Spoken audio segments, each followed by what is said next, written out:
Hey everyone, it's Jack from Cultaholic.com, back again with another quick little news update. We have some news on the potential of an all-in show at Madison Square Garden, All-In 2, which has been kind of joked at and hinted at by various members of the Bullet Club, and also, according to Dave Meltzer, could be a little bit of a reality as well, but to what extent? We'll take a look at that in due course. We also have some news on a recent very interesting trademark filed by WWE, which could hint at the resurrection of an old wrestling stable. Who could that be, I wonder? And also we have some news about why Stephanie McMahon was not on Monday Night Raw this week. Her presence was of course still felt. She was giving messages to Baron Corbin to pass on to Kurt Angle or something. Very Stephanie McMahon behaviour, if I'm being completely honest. But let's waste no further time and let's get into all of the news. Now, at a recent show over the weekend at the Hammerstein Ballroom, Cody Rhodes and the Young Bucks, mainly Cody, got on the mic and teased All-In 2 at Madison Square Garden. Now, of course, the Hammerstein Ballroom being in New York as well, the crowd all went wild for this idea.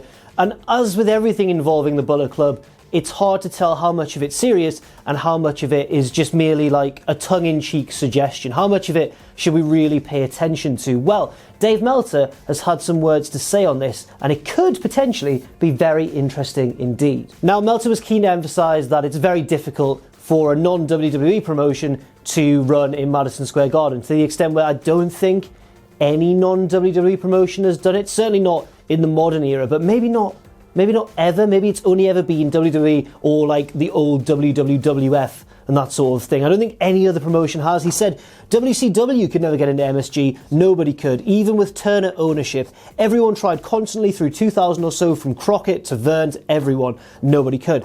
Now anyone can run it, but no one does.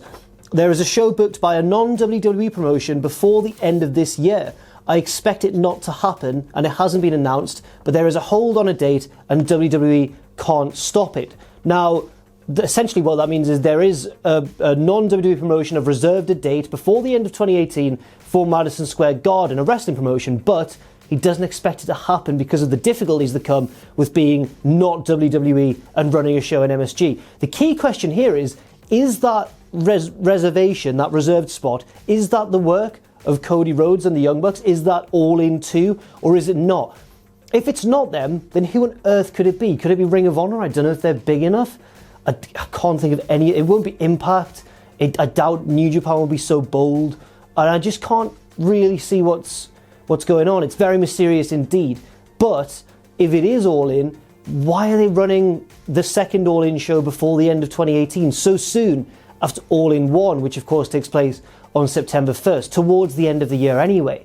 If All-In proves to be a success, would they run another show quite so soon after it? Maybe they would. As we know, All-In sold out very, very quickly indeed. And in New York, where there's even, I guess, a higher concentration of wrestling fans, then yes, maybe they would do that. I honestly don't know, but it's certainly very interesting, and hopefully we learn more about this as it develops. Moving on now to more WWE-based news. According to WrestlingNews.co, WWE have filed trademarks for the NWO. 2 trademarks for the New World Order. One for merchandise purposes, but crucially, the other one for wrestling purposes. What does that mean? Does that mean that they're going to bring the NWO back for a storyline? I can't see. The whole thing is, this ties in with the whole rumours of Hulk Hogan making a return. Hulk Hogan has been gradually creeping in to sort of various different products. He was obviously a part of the Andre documentary recently. He's been a part of various little things. They've been including Hogan more and more. And obviously he's been undergoing talks and courses and stuff to really rectify the things that he said, those racism allegations, of course,